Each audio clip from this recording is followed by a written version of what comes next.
If you've been wanting to start an exercise program but you've been struggling to get started, I've got 6 practical steps to help you get moving. I'm Dr. Elise Brown, and I'm a scientist who studies how exercise can help prevent and slow the progression of type 2 diabetes. Practical tip number 1, change your environment. We've known for a while that the environment can influence our behaviors, including exercise. Environment can mean the social environment, meaning who we surround ourselves with. It can be where we live, and it can also be what we actually have in our home.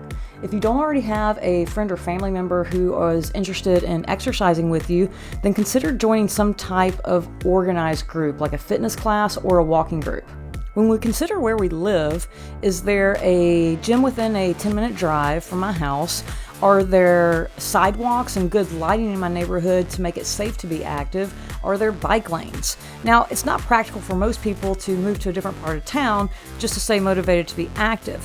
But if you do live in an area that may not be very conducive to exercising outside, consider purchasing some home exercise equipment like dumbbells, resistance bands, yoga mats, or accessing some type of home exercise videos. Number 2, include changing your program. Variety within an exercise program can increase your motivation to want to exercise as well as your enjoyment with that exercise. Some fitness companies that essentially focus on group personal training, they've been quite successful. And part of that might be because they include a lot of variety in their programs and they keep their members guessing as to what that next exercise is going to be or what that next workout's going to be. If you're planning on doing cardio 3 times this week, on the first day you could do walking, on your second day you could do an exercise bike, on the third day maybe you would want to do some type of aerobic home exercise video, or you could do a HIIT version of walking or high intensity interval training. And what this would look like is you would walk fast for 3 minutes, then walk at a slower pace for 3 minutes, and then continue to alternate that for 30 minutes, And if you're planning on doing strength training twice this week, you would still do a full body workout each time, working all major muscle groups, but maybe for your legs, you would do a squat on one day and then lunges on the other day. Number 3, set some goals.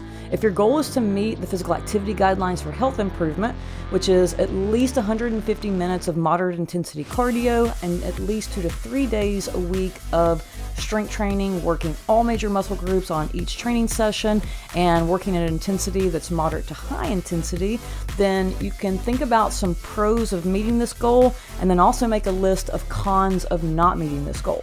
Then you would want to make some smaller goals to help you get there. For example, in the first week, maybe you just want to walk for 5 to 10 minutes for 3 days a week and only include 1 day of strength training working at a light to moderate intensity. You would then build from there until you're eventually meeting the guidelines. Number 4, think about your confidence in meeting these goals and how you can build your confidence. If you've never done strength training before, maybe you want to start off with some instructional videos on how to do different strength exercises and practice them at home in a comfortable environment. I've got a link to a playlist down in the description below that includes exercise instructional videos for exercises that can be done easily at home. If the resources are available to you, maybe consider start working with a personal trainer. Number 5, use technology. Whether it's a smartwatch or a health or physical activity app that's on your phone or a combination of both. Most of these types of devices can easily track your steps each day. Some of them will track the distance that you walked or ran, heart rate, and estimating calories burned. Most of the leading smartwatches are pretty good or pretty accurate at estimating step count and heart rate, but more work needs to be done in most cases for estimating calories burned. Some apps have gaming elements to them that can help with motivation, like leaderboards, earning points, goal setting, feedback, and progress bars. Number 6, sign up for a mass sporting event like a 5K. You don't have to run it, you can definitely walk it. This will give additional purpose to your exercise sessions and it'll give you something that you can work towards. This could even be your main behavior change goal that I'd mentioned earlier.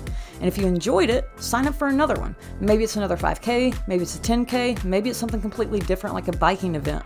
What we don't want is for you to stop exercising just because the event is over. It can be tough trying to get motivated to start an exercise program, but by changing your environment, using variety in your exercise programming, setting goals, building your confidence, using technology, and signing up for a sporting event, these steps can help get you off the couch.